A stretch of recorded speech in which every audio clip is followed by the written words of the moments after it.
الرحمن الرحیم وبنستعین اما بعد محترم دوستوں اور سامعین کرام، کیا آپ کو معلوم ہے کہ اس دنیا میں بہت سے انسان ہیں جنہوں نے قرآن کو اس دنیا میں بہت سے انسان ایسے ہیں جنہوں نے قرآن کے خلاف قلم اٹھایا اور اس کی حقانیت سے مٹانے کی کوشش کی، اور کس نے حدیث کے خلاف اپنے قلم کا رخ موڑا اور اس کی صداقت کو بردآلود کرنا چاہا۔ کس نے امام الانبیاء خاتم النبیین والمرسلین صلی اللہ علیہ وسلم کی صداقت کو بردآلود کرنا چاہا۔ کس نے امام الانبیاء صلی اللہ علیہ وسلم کی ذات کو نشانہ بنا کر اپنی قلم کی روشنائی خشک کی، اور طبیعت جب اس کے باوجود نہ بھری تو صحابہ کی مقدس جماعت کو بھی نہ بخشا۔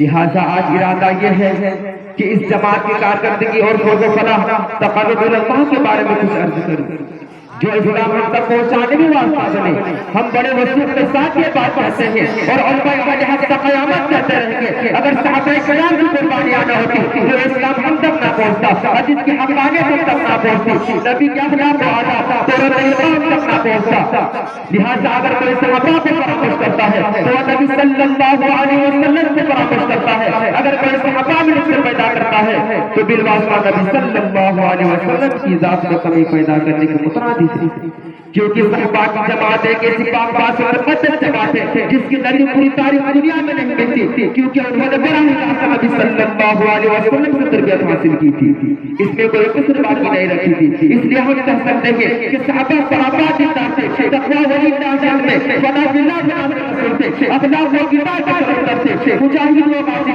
سے نبی کے دیوانے و پروانے سے قرآن سے پوچھئے کہ صحابہ کیا تھا۔ قرآن کہتا ہے اولئک هم المفلحون، صحابہ کی ہدایت قرآن سے ثابت۔ قرآن کہتا ہے اولئک هم الراشدون، صحابہ کی کامیابی قرآن سے ثابت۔ قرآن کہتا ہے اولئک هم الفائزون، اولئک هم المهتدون، صحابہ کی فلاح قرآن سے ثابت۔ قرآن کہتا ہے اولئک هم الفائزون، صحابہ کی رضا قرآن سے ثابت۔ لیکن کسی فرد بشر کو حق نہیں پہنچتا کہ وہ صحابیت کے مقام پر نبکشائی کرے۔ لیکن آپ بڑا چاہتے ہیں کہ ہندوستان میں بہت ایسی جماعتیں وجود میں آئی، اس نے ختم نبوت کو اپنا نشانہ بنایا، اس نے قرآن و حدیث کو تحریف مانوی اور پھر سخت مطلب پیدا کر کے بدعات و رسومات پیدا کی۔ کس نے قرآن و حدیث کو سہارا بنا کر اجماع صحابہ سے ہمارا اسی جماعتوں میں سے ایک جماعت جس کو دنیا جماعت اسلامی کے نام سے یاد کرتی ہے۔ اس جماعت کے بانی مولانا ابوالعلا مودودی ہے۔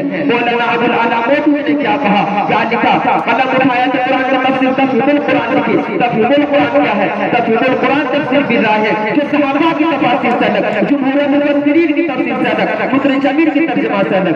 محترم دوستوں، آپ فیصلہ کیجئے اور مودودی صاحب کے ماننے والے سے پوچھئے کہ مولانا مودودی کی تحریر میں صحابہ کی توہین ہے یا نہیں؟ اگر ہے اور یقیناً ہے تو مولانا مودودی نے ایسا جرم کیوں کیا؟ کیا حق ہوتا ہے صحابہ کے متعلق کہنے کا، زبان کھولنے کا، قدم اٹھانے کا، صحابہ کرام کا مقام اور مرتبہ جانچنے کا اور پرکھنے کا؟